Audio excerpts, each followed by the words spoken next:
So I can make a video telling you all the cool things that I learned in the class about all these political theorists, but I figured I myself would just get them together to tell you what they've taught me. Hello, it's me, Plato. I know it's nice to see me. I was taught by the great Socrates. And I did found the first academy, otherwise known as it. I do don't, yeah. Just so you prepared, I'ma let you know. They probably told you I'm scared, but I'm ready though. No, the industry can't take the hood out of me. About to go get some hits, I'ma get 'em, ho. They do it. So Anthony asked me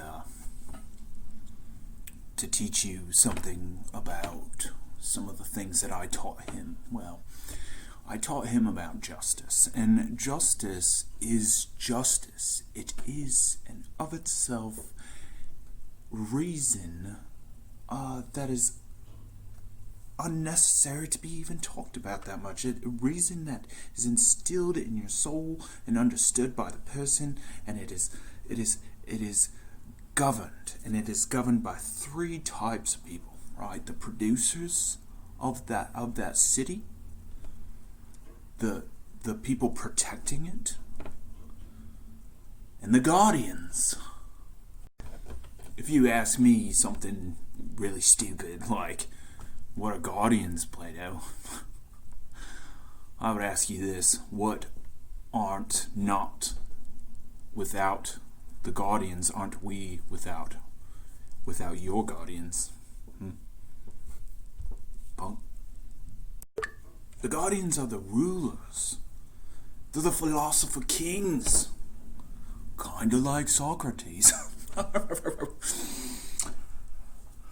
think the guardians are really who matters. They have the training, they have the aptitude, they have the right nature to govern everyone else who is stupid. Maybe not stupid. That's a little mean. But not smart. Anthony wanted me to read a passage about these guardians to kind of explain to you what I was going for back then. Then let us consider what will be their way of life, if they are to realize our idea of them. In the first place, none of them should have any property of what is beyond what is absolutely necessary. Neither should they have a private house or store closed against anyone who has a mind to enter. Their provisions should be only as such as required by trained workers and warriors who are men of temperance and courage. They should agree to receive from citizens a fixed rate of pay, enough to meet the expenses of the year and no more. And they will go and live together like soldiers in a camp. Gold and silver, we will tell them, what they have from God. The diviner metal is within them, and they therefore have no need of the dross, which is current among men, and ought not to pollute the divine with any such earthly admixture, for that commoner metal has been a source of many unholy deeds. But their own is undefiled. The guardians are undefiled. They cannot do wrong. They must govern the rest. And they don't use money to do it, because money's for losers. Thank you, Plato, for that information on the guardians. Next, let's talk to old Machiavelli. It's me, Niccolo Machiavelli. Anthony, I call him Antonio. He told me to come talk to you. It's nice. There's no honest politician. There's no honest politician. They say they honest, but they ain't not honest. What you need is you need to pretend to be honest so that you can get people to understand you. And then you push your deceptive agenda in order to rise yourself into your place of power. Everybody wants power. If you don't want power, then you're lying about not wanting power. People are bad. They've always been bad. That is what it is. It is real. And I'm a realist. Here we go. My point is, if you try to be very good all the time, you will die very good. But you die with very bad people too. So what life did you live? A very good one? A very good one nobody else knows about? Is that a life? No. A very good life is one with power. One where you influence people. But you pretend to be good. So you can get the power. You must appeal to people's goodness. The fake goodness. So that you can be empowered. And then you go to war. So remember, don't be good. Pretend to be good. Don't be good. And watch your back. Because everybody's trying to sleep with your wife. Thank you, Mr. Machiavelli. That was interesting. Okay. Next, we're going to talk to old Thomas Hobbes. Tommy Hobby, bring it on down. Where do I talk? Where do I talk? What do I look at? This? This? Okay. Hello. I'm Thomas Hobbes. You just talk like normal? Okay. I'm Thomas Hobbes. Basically what I've done is I wrote a book where I break down mankind from its very basic cell from its science, if you will. And I made it so that you can see how mankind is eventually gonna really mess up. So how did I do that? I basically kind of explained that the body itself, right, my arm, okay, my arm does what I tell my arm to do, right? So my arm is moving weird because I'm telling it to. So, little joke from Thomas Hobbes there. So, if I'm telling my arm to move, then everything that is happening with me, myself, is something that I want to happen. It's my desire, right? My desire to change what is happening and what I need to do. So men are motivated by that desire. They're motivated by what they want to do with their arms, with their legs, with their hearts, their desire. Things change from a cellular level to what the man wants. So you might ask me, Thomas Hobbes, hey, Thomas Hobbes, Tom Hobbes, how could there be reason in a world where you're motivated by desire? Well, the thing is, it's all about cause and effect. If I know that what I'm going to do is wrong, then maybe I won't do it. Maybe I know that my desire is going to hurt someone else. I won't do it then. One of the things, too, that's really important in this whole thing is that the state of nature with us. We are in a state of war because my desires are different than someone else's. We can't cooperate with each other. Hence, we have to have a Leviathan. It's we need a governing body.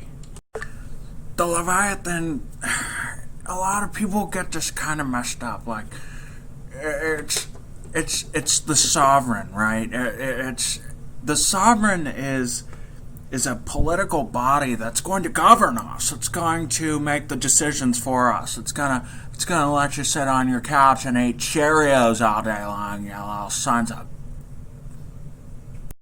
But that governing, we have to agree as people to let that person govern. Otherwise, he can't. He probably, because she's not going to be a woman, probably can't do it. But that's what I taught Anthony. Thank you, Tommy Hobby. Next up, we got Johnny Boy Locke. John Locke, come on over here. Hello there. I'm John Locke. Robert Filmer can eat shit. He doesn't make sense. He's trying to say, so I believe in God and Adam and Eve and everything, but he's trying to say that, like, there's a succession line and it doesn't make sense. God was, that would be thousands of years ago. And how are we going to trace it back, Filmer? You complete moron. See, my thing is, people are born with an inherent right to everything on the earth, right? The animals and everything on the earth are for man, right? God made dirt. Dirt is so that we can grow potatoes so that us men can eat them. Especially when they're covered in gravy. Yeah. The society itself is under this social contract where if I own something, it's mine. It's mine. It's not yours. You can't come take it from me. It's mine. And that is the social contract, is that everyone needs to act accordingly. And if there are disputes, then we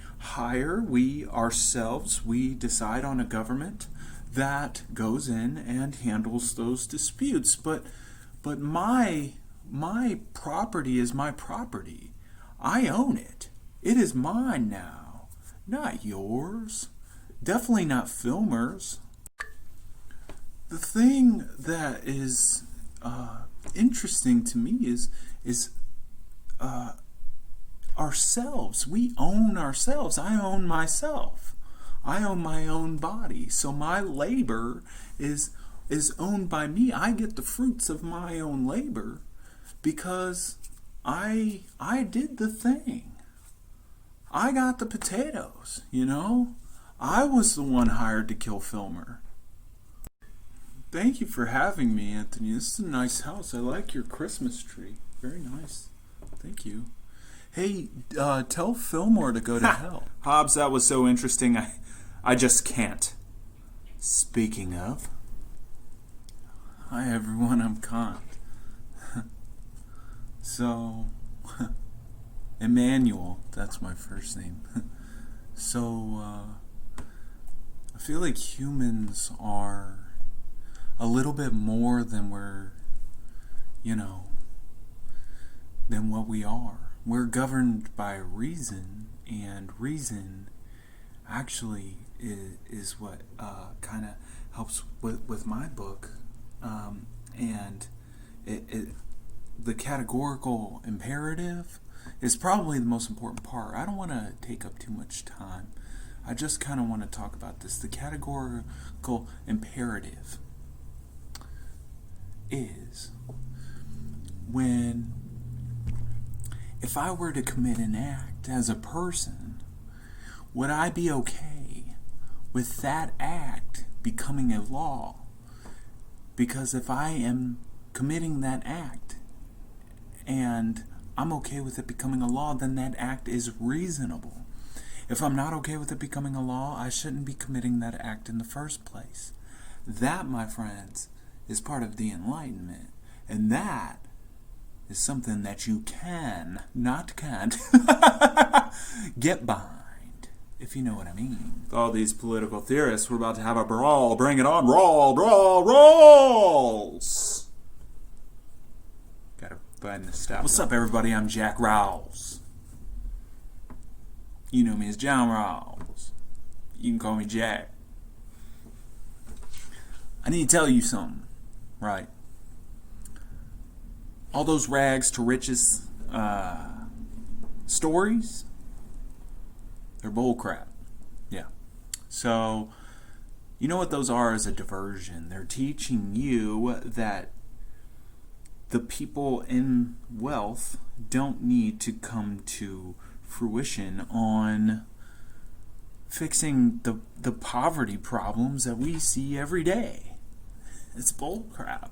It's crap, man. And I, Jack Rawls, was a philosopher who talked about the ideal theory, about how we are in a state of not so good goodness. Yeah. And we need to do better. So I came up with this thing, right? It's called the veil of ignorance, right? So let's pretend that you're about to be born and you don't know anything about the world. What would you do? What would you do, baby? Would you want to be born into a world such as the United States, where your life is a gamble on whether or not you're going to be amazing? Or would you rather try, be born into a place that's better, something that's different and better? You're always going to pick the better one. So why aren't we trying to fix the rules now from a fundamental spot? That's some knowledge from Jack Rawls. Jack Rawls! Jack Rawls!